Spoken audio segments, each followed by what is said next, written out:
প্রায় ৪০ লাখ টাকা ব্যয়ে নির্মিত ব্রিজটি এখানে হবারই কথা নয়, অথচ সরকারি ব্রিজ ব্যবহার হচ্ছে মানিকগঞ্জের সাবেক সংসদ সদস্য ও কণ্ঠশিল্পী মমতাজ বেগমের ব্যক্তিগত প্রতিষ্ঠানের সুবিধার্থে। আমাদের এই ব্রিজ কোনো প্রয়োজনে লাগে না, তার প্রতিষ্ঠানের জন্য তিনি এই ব্রিজটা দিয়ে রাখছে। মমতাজ ম্যাডাম যখন ক্ষমতায় ছিল তখন উনি এই ব্রিজটা দেয়, ৪০ লাখ টাকার সাথে টাকা খরচ করে এই ব্রিজটা দেয়। ওয়ালটনের পণ্য কিনে জিতে নিতে পারেন নগদ ২০ লক্ষ টাকা। Double million offer, Walton fridge কিনে পেতে পারেন ২০ লক্ষ টাকা, রয়েছে কোটি কোটি টাকার নিশ্চিত উপহার।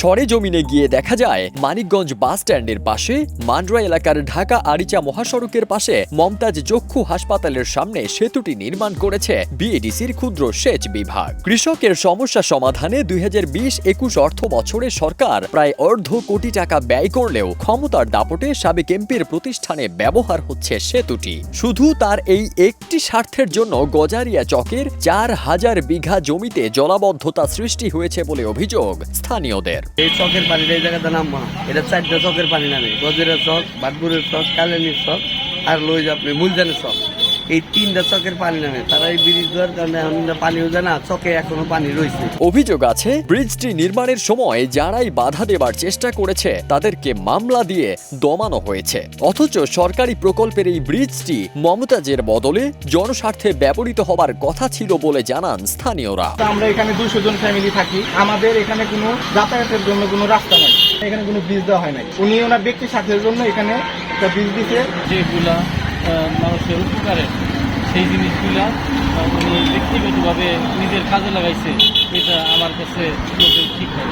অনুসন্ধানে জানা যায় সাবেক এমপি মমতাজকে খুশি করতে তৎকালীন জেলা প্রশাসক এস.এম. ফেরদৌসের নেতৃত্বে তৎকালীন বিএডিসির ক্ষুদ্র সেচ বিভাগের সহকারী প্রকৌশলী মোক্তার হোসেন মমতাজের প্রতিষ্ঠানের সামনে সেতু নির্মাণ রেজুলেশন করেন।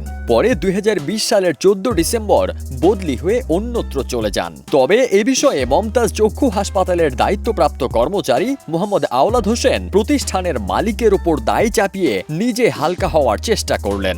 আমার প্রতিষ্ঠান এবং আমি কিছুই জানি না, আর যেটা ব্রিজটা হয়েছে আমি এগুলা ওই সময় তো জানি না, ছিলামও না, আর এগুলা সরকারিভাবে হয়েছে আমি এইটুকুই জানি, এছাড়া আর কিছু বলতে পারবো না।